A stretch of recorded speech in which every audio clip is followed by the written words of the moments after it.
Cheekest Man here with Lexi Diamond. It's the 4th week of Ultimate Queen, and this week's theme is Group Squad goals. Hashtag squad goals. And in the spirit of squad goals, you'll get to meet our squad. Hi, I'm Tammy Ray. And I'm Ariana Gonzalez. Hi, this is Liza. My name's Eddie. Carissa here with. John Harvey. Rena Ting here with. Monique. This is Zane. I'm Zachary Ryan. And this is the Late Night Tea Show.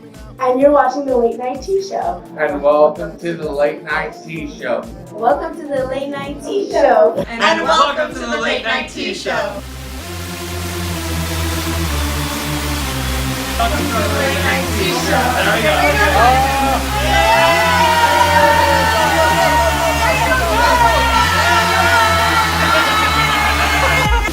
Come on, Derek. Clap.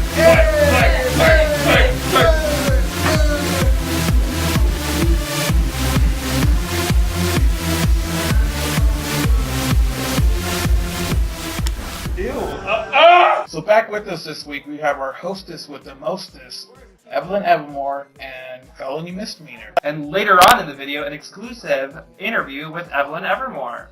Yeah, and we're again joined, like every week, by our mentors that are Mariah Spanik, Bella Couture-Lachère, Lacey Fox Vanderpump, and E.B. Audley. And this week we have again Nina Flowers. Yeah.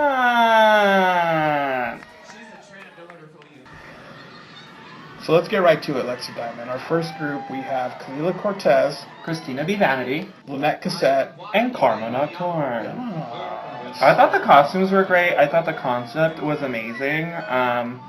If I was being critical, I felt like some of the lip syncs could have been tighter because there was a lot of spoken in there. But overall, very strong group, I feel. and the mentors would agree with you. They also thought it was a great concept, an amazing job. They killed it as a group, and everybody thought that they looked great from head to toe. Mm-hmm. Individually speaking, they thought Christina B. Vanity's look was cute.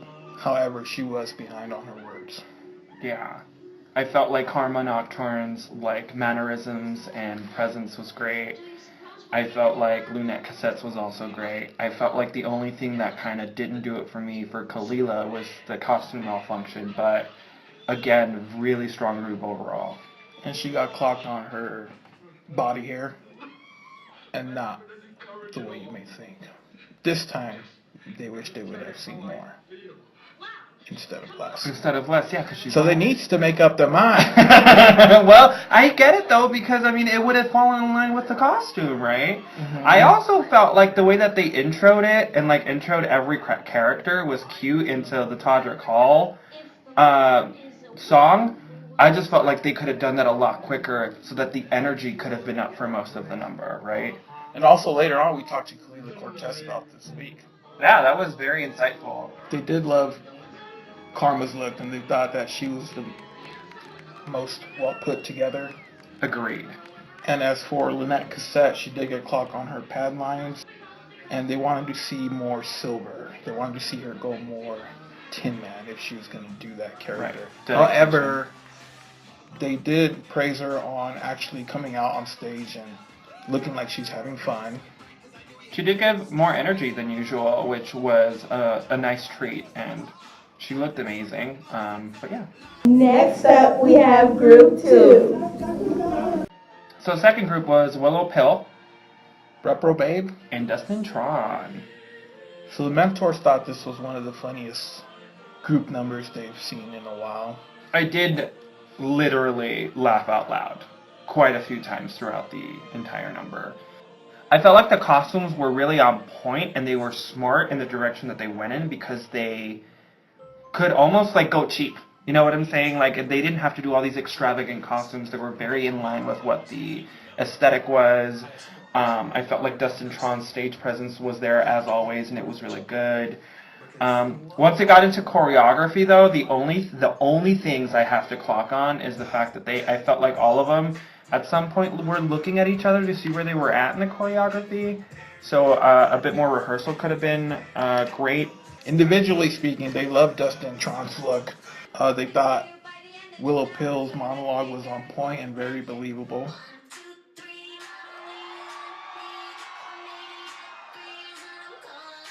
As for Reprobate, she didn't have as great critiques as the other two.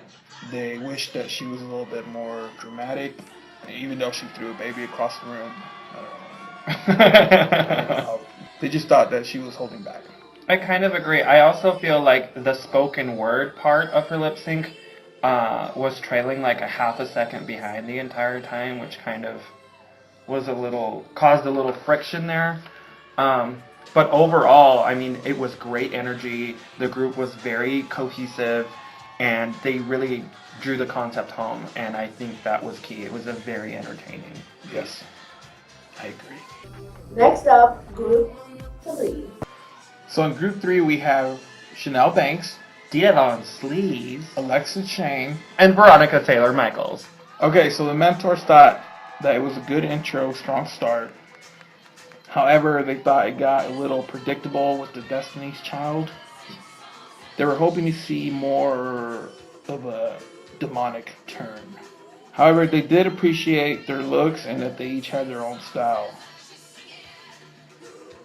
Yeah, I felt like there was a lot to love about this, and I felt like there was a lot of hiccups in it. I felt the cohesion and rehearsals could have gone a lot better. I do appreciate the costuming. I really did enjoy how visually everybody was a separate entity. I also, though, had a big issue with how everybody was timed. How Veronica Taylor-Michaels had like a big chunk, it felt like at least. And then Destiny's Child was shared between the other three. Again, Destiny's Child did come off very predictable, and I was kind of hoping that none of the girls touched that group since it happens every year. So overall, it was a good performance. Unfortunately, it was the weakest of the night. Yeah, all I want to say is, and I'm really not being biased here, I felt like the highlight of the entire group was Chanel Banks. So individually speaking, the mentors thought that Dita Von Sleeves looked bored and like she was out of her element. She looked uncomfortable, yeah. Alexa Shane got clocked for not wearing a belt and for coming back with rip tights when she was told not to. Yeah, and that was kind of intense. Yeah. Chanel Banks got the pad talking in. They want to see pads on her. I want to see body yaddy yaddy. So she looked cute, but they want to see bigger. Classic drag, I feel like, is what they want out of her. And she's very new generation drag. She's very fashion and editorial, and they want to see her explore a classic version of drag, I feel. And as for Veronica Taylor-Michaels, they thought that she was most put together in the group, and mentors thought that she was the leader, and as that leader, she should have helped the rest of the girls look their best. Yeah, and also, can we talk about the fact that the jelly joke didn't land? I didn't get it until I saw it again on video. I got it, but I also did notice that nobody else did. Right, like the joke just didn't land. Yeah. I saw it again and I started laughing, and I almost felt bad that we didn't get it that night. Like nobody reacted to it.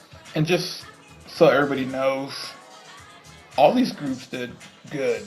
Yeah. It's just a competition, and yeah, when you're being compared to other groups who just did better, it just diminishes what you've done.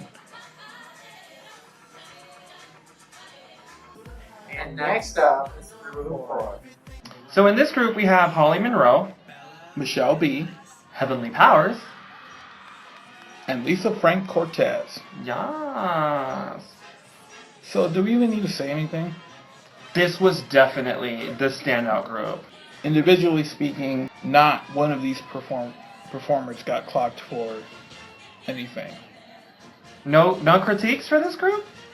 Not one negative critique for this group. In fact, the mentors were speechless. The mentors felt like they were attacked. I feel personally attacked. It was a big risk for them to do, but they pulled it off, and everyone lost their marbles. Yeah, I was losing my shit.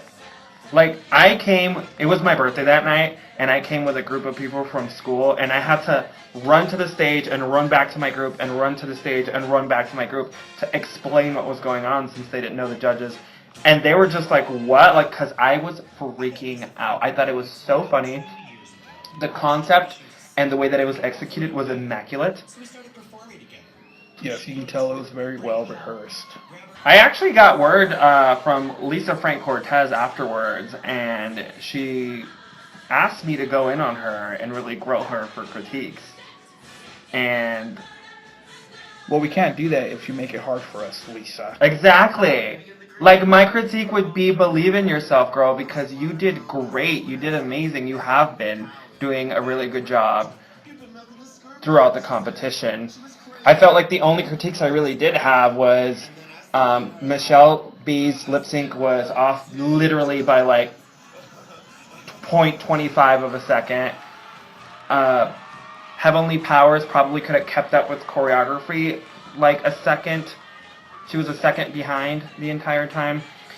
And Holly Monroe's like hair malfunction, but she played it off really well. Yes. And it was really nice for her teammate to try to help her recover with that. And it looked nice. It worked because if you look at Mariah Spanik, that's The hair that's the hair that she's rocking right now. yeah, that's the hair that she had that night. It was great. So it worked out. It was overall best performance of the night and standing ovation. Amazing group. Good job, ladies. I'm so proud. Everybody went wild.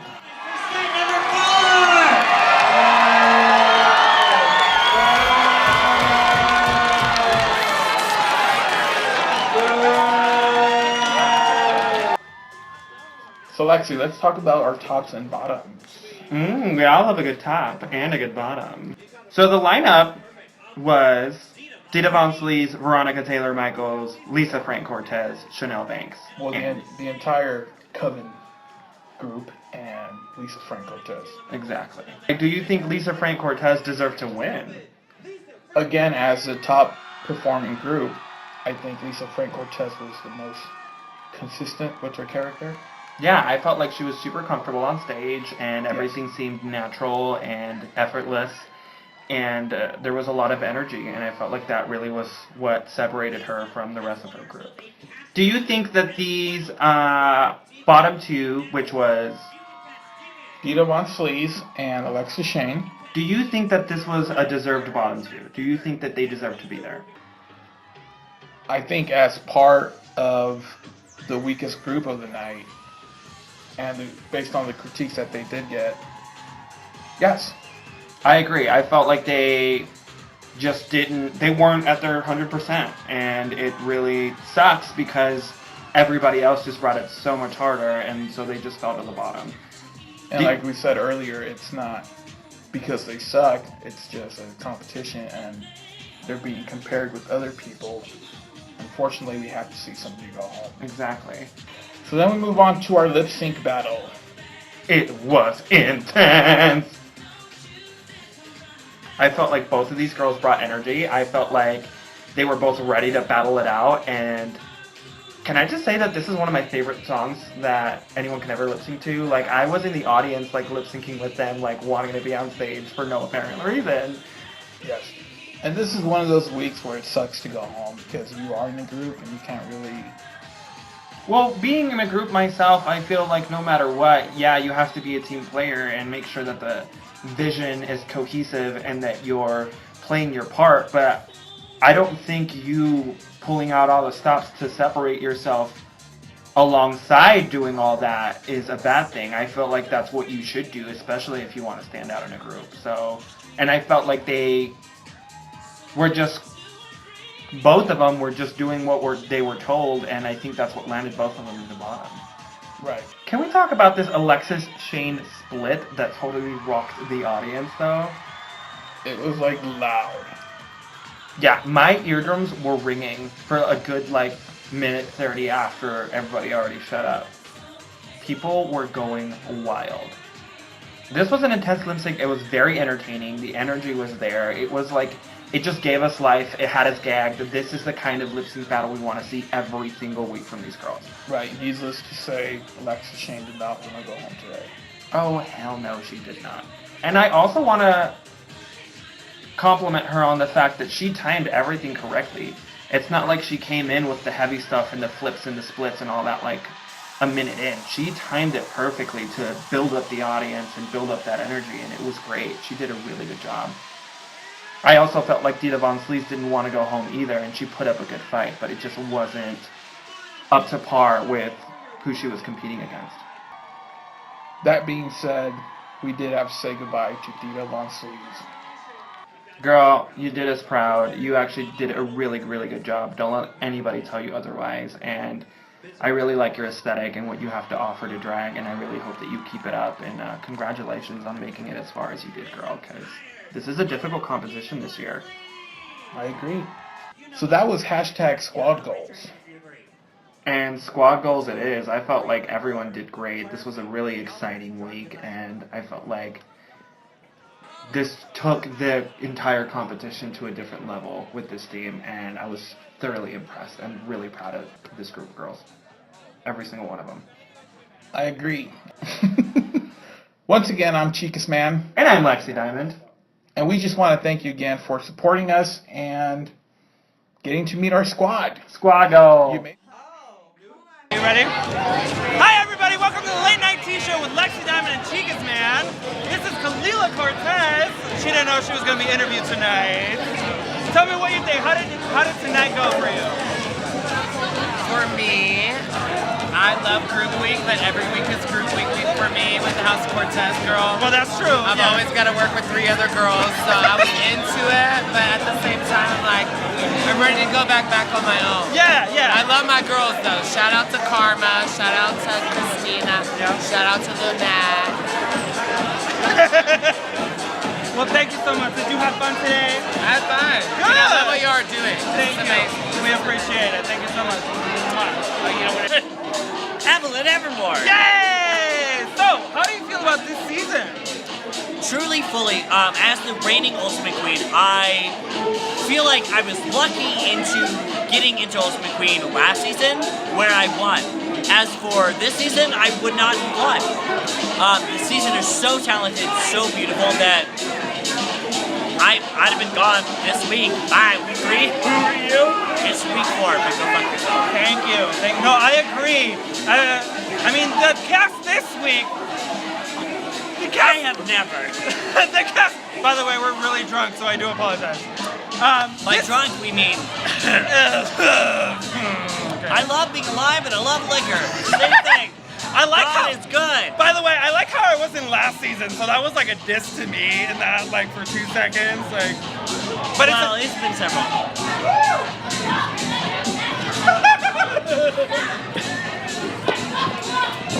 For reference, for those at home, it's snowing and I was dodging the snow, It's not snowing, the shade. yes.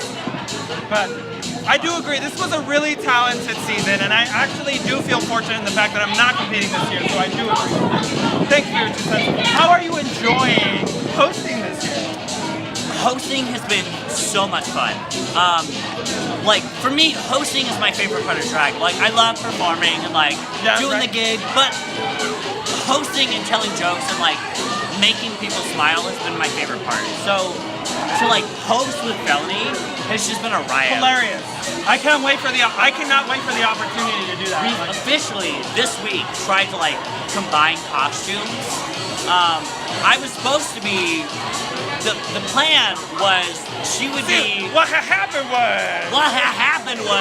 I planned it yesterday, and nothing came to fruition. Yeah. Felony showed up as Prince, I showed up as Lady Gaga. We tried to make it work. And by trying to make it work, I mean, we didn't We do just anything. We improvised. just did the thing. Improvised. But I brought both Velma Dinkley, Ting, and... I'll spin, and then we'll cut to the part where I don't change into my Daphne costume again, 'cause I don't care. But I brought Daphne from everything we do as well. It was great. You did really good. You look great. I'm so proud of you. I really do feel like you were a well-deserved winner, and I'm really happy to see you on the stage hosting, and I can only hope for the opportunity, so congratulations. I'm really happy. Thank you so much. Can I suck your dick, or do I have to give you money? Actually, you can suck his dick, and then you give me money because I'm his kid. Just so everybody knows, this is my camera guy, What? John. What? What? Y'all fucked me up.